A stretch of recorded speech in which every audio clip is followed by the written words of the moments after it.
ஆரம்பிக்கிட்ட காட்டுக்கோட். இன்று நாம் ஒரு மிக முக்கிய வழக்கை விசாரிக்கப் போகிறோம். இந்த குரங்கு ராஜா இது அரசவையில் இருந்த அனைத்து வாழைப்பழங்களையும் திருடியது.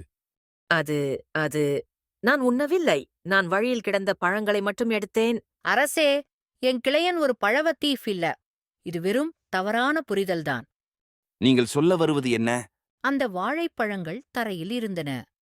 ஒரு கழுகு அதை குரங்கின் மீது போட்டுவிட்டது. ஆமாம், நான் உண்மையை சொல்கிறேன். அந்த கழுகு என் மேல் பழங்களை வீசியது. நான் எதுவும் திருடவில்லை. கழுகை அழைத்து வருங்கள். அரசே, உண்மைதான். வாழைப்பழங்களை நான் வீசினேன். என் குஞ்சுகள் குரங்கின் அருகே இருந்ததால் அதை அச்சுறுத்தும் என நினைத்தேன். இப்போது உண்மை வெளிவந்தது. வழக்கு முடிவடைந்தது. இப்போது அனைவரும் வாழைப்பழ விருந்து போடலாம்.